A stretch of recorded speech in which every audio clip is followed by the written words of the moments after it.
गेले 3 दिवस खरं तर मुंबईकरांचे हाल होता कामा नये म्हणून सरकारने या बाबतीतलं तातडीने लक्ष देणं गरजेचं होतं आणि त्या दृष्टिकोनातून परिवहन मंत्र्यांनी 2 दिवस अगोदरच आमची भेट घेतली. त्यांना आम्ही तो विषय संपूर्ण सविस्तर सांगण्याचं काम केलं.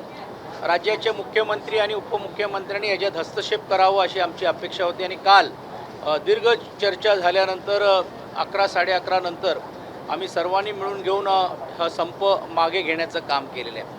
परंतु हे संप मागे घेत असताना त्याला आपण संप असं म्हणणं पण योग्य होणार नाही, कारण लोकांनी स्वतःहून हा आंदोलन पुकारण्याचं काम केलं होतं. तर एका प्रकारे हा आंदोलन स्थगित झालेलं आहे, ह्याच्यात मागे घेतलेलं नाही आहे. कारण वेटलिस्ट ज्याला आपण म्हणतो कॉन्ट्रॅक्ट पद्धतीने जे बेस्ट आहेत हे हळूहळू कमी करून स्वतःच्या मालकीचे बसेस निर्माण करायला पाहिजे ही आमची अपेक्षा आहे. त्या दृष्टिकोनातून या येणाऱ्या 3 वर्षामध्ये तब्बल 5,000 बेस्ट बस नवीन घेण्याचा देखील निर्णय त्यांनी जाहीर करण्याचं काम राज्याचे उपमुख्यमंत्री आणि परिवहन मंत्र्यांनी केलेलं आहे. ते करत असताना आम्ही हेच मागणी केली की जे वेटलिस्टवरती असलेली लोक आहेत, समान काम समान दाम हे मिळालं पाहिजे, पण ते न मिळता निवळ फक्त किमान वेतनाच्या नावाखाली त्या लोकांची पिळवणूक होतो आहे.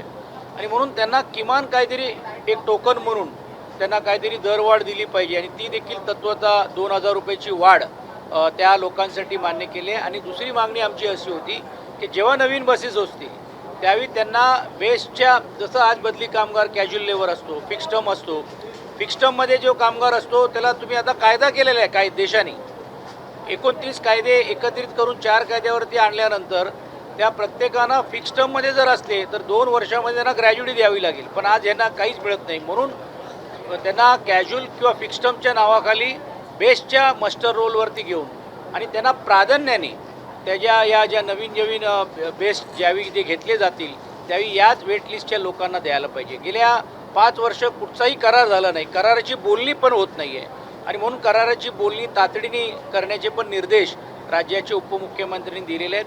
पण आमचं म्हणणं होतं का तुमची चर्चा सुरू होईल त्याला अजून 5 वर्ष लागले, अजून काही महिने लागले तर किमान त्यांना काहीतरी तुम्ही द्या. आमची अपेक्षा होती 10,000पेक्षा जास्त काहीतरी इंट्रीम वाढ मिळावी. मग शेवटी 5,000पर्यंत तडजोड करण्याचं काम केलं, पण आर्थिक परिस्थिती बेस्टची नसल्यामुळे त्यांनी असं सांगितलं की बा निधीच नाही आहे. पहिली ही तुम्ही आज 3,000 रुपयाची वाढ घ्या, लगेच आपण या 8-10 दिवसामध्ये ॲग्रीमेंटची चर्चा आपण सुरू करू आणि त्याच्यानंतर हा अंतिम स्वरूपात देखील त्यांना नेण्याचं काम केलं जाईल. जे रिटायर झालेले जे कामगार आहेत त्यांची ग्रॅज्युटी वेळेवर मिळत नाही.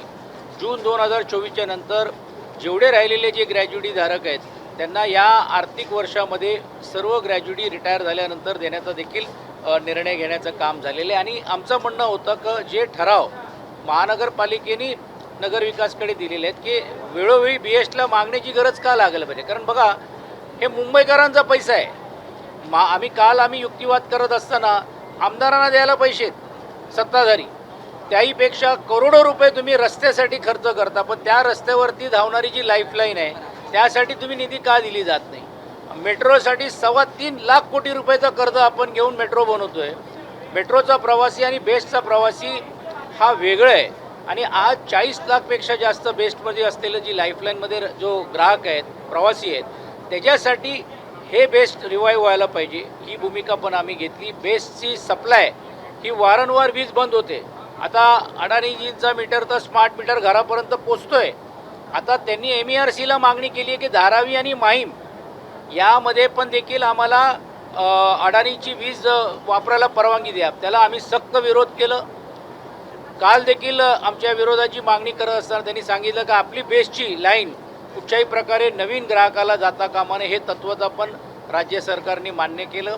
कारण एकदा जर बेस्टचे जर ग्राहकच गेले तर उद्या भविष्य काळामध्ये बेस्ट बंद होण्याच्या कतारावरती राहणार नाही. आणि म्हणून या सर्व विषय घेऊन सकारात्मक दृष्टिकोनातून हा आम्ही आंदोलन स्थगित करण्याचं काम केलेलं आहे. पण मग जे बेस्टच्या विलिनीकरणाची पण एक मागणी होती की BMC मध्ये ते विलीन केलं जावं, नाही, त्या कसं आहे, मुद्द्यावर काय चर्चा झाली? नाही, विलिनीकरण पहिली गोष्ट तर शब्द चुकीचा आहे, कारण नाही तर ST महामंडळासारखा व्हायला नको.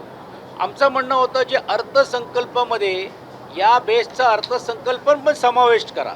म्हणजे ह्याच्यात लगेच काय मागणी बेस्टची सर्व कामगारांना तुम्ही BMCच्या ह्याच्यात घ्या असं नाही. आणि म्हणून आम्ही काल ते स्पष्ट केलं, कारण विलीकरण म्हटलं तर लोक परत ते सांगता एवढा बोजा कोण देणार. कारण शासनाने युक्तिवाद केला की आमचा करार आणि जे वाढणारे दर आणि एरिया जर बघितलं तर तब्बल 13,000 कोटी रुपये द्यावे लागतील. आम्हालाही समजते की 13,000 कोटी रुपये शासन काय लगेच फक्त कामगारांसाठी देणार नाही, बेस वाचवण्यासाठी पण आपल्याला निधी लागते. आणि म्हणून आम्ही युक्तिवाद केलं. माननीय असीम गुप्ताजींच्या अध्यक्षाखाली एक समिती केली गेलेली आहे की हे ज्याला आपण विलीकरण म्हणतोय, आम्ही समावेश म्हणतोय, त्यासाठी अश्विनी भिडे मॅडम, सेठी मॅडम आणि त्यांचे जे UD2चे जे सेक्रेटरी आहेत या सर्वांची समिती गठीत केलेली आहे आणि 15 दिवसामध्ये तो ते अहवाल देण्याचं काम करणार आहे. सर, नाशिकमध्ये सगळ्यात धक्कादायक निकाल लागतो. गोकुळ गीते यांचा विजय झालेला आहे. गोकुळ गीते हे आता ह्याच्यातूनच समजते की महायुती किती भक्कम आहे. आणि आता त्यांचा मी मुलाचा बाईट बघत होतो केसानी गळा कापला. त्यांना उशिरा समजलं. जर हे अगोदर समजलं नसतं तर आज दराडेसारखे अत्यंत चांगले काम करणारा कार्यकर्ता, आज मी त्यांना खूप जवळून बघितलेलं, ते म्हाडाचे अध्यक्ष होते, अशा व्यक्तीला पाठीत खंजीर खुपसण्याचं काम केलेलं आहे. आणि हे कोणी केलेलं हे मी सांगायची गरज आहे. आणि त्यांच्या मागे कुठची अदृश्य शक्ती होते. म्हणजे प्रचार त्यांनी बंद केला तरी माझे कार्यकर्त्यांनी मला निवडून आणलं असं ज्यावेळी म्हटलं जातं त्यावेळी ही गोष्ट स्पष्ट आहे की यामध्ये शुक्राचार्य कोणतरी तिसराच होता आणि हे खेळी करून त्यांना पाडण्याचं काम झालेलं आहे. आणि म्हणून महायुतीमध्ये अलबेले असं वाटत नाही. महायुतीमधली अंतर्गत कुरघोडी समोर आली का? कारण की मुख्यमंत्री उपमुख्यमंत्र्यांचं हे कुरघोडीने हेच आहेत आणि हे पुढे असं तुम्हाला आता अजून दिसणार आहेत. कारण काय झालेलं आहे की त्यांना आता विरोधी पक्ष दिसत नाही. मग आता विरोधी पक्ष हे महायुतीतलेच लोक एकमेकांच्या विरोधात आता उभे राहिलेले तुम्हाला या निवडणुकीच्या निकालामध्ये स्पष्ट होतोय. म्हणून अब्दुल सत्तार बोललेत, शिरसाटजी बोललेत, त्यानंतर दीपक केसरकर आता बोलत आहेत. संपूर्ण भागामध्ये राज्यामध्ये ही प्रतिक्रिया आता यायला लागलेली आहे की जी परिस्थिती आमच्यावरती झाली होती तीच परिस्थिती ह्यांच्यावर येता कामा नये. परंतु त्यांचे तो अंतर्गत विषय असल्यामुळे त्यात अधिक प्रतिक्रिया देणं उचित होत नाही. पण एक गोष्ट नक्की आहे की फार काय ताळमेळ असा आहे अशातला भाग. पण असा तालमेल किंवा अशीच जे घोळ जो आहे तो तुमच्या पक्षात सुद्धा दिसून येतो आहे. मिलिंद नार्वेकर यांनी एक ट्विट केलेलं आहे. भास्कर जाधवांचा जो एक बाईट आहे ज्याच्यामध्ये ते म्हणतात कोण मिलिंद नार्वेकर, त्याच्यावर मिलिंद नार्वेकरांनी सुद्धा एक ट्विट करत असं म्हटलेलं आहे की उद्धवजींनी दिलेल्या पत्राची ताबडतोब अंमलबजावणी करा. मग त्यांनी अयोग्य काय म्हटलेलं आहे?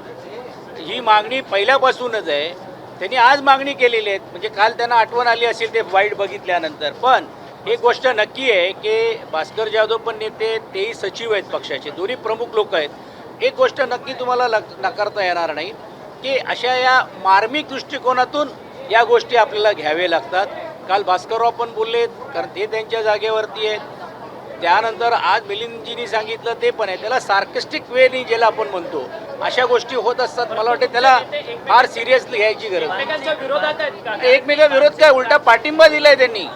कारण की त्यांचा ट्विटचा रोग जो आहे तो भास्कर त्यांनी पाठिंबा दिलाय ना. भास्कररावांनी पाठिंबा दिलेला लवकर करा. शिवसैनिकांना त्रास होतोय, त्यांना मानसिक त्रास होतो अशा पद्धतीने बोलले. बघा त्यांची ट्विट तुम्ही ज्या पद्धतीने घेताय ते वेगळं आहे, मुद्दा वेगळं आहे. एबीपी माझा, उघडा डोळे बघा नीट.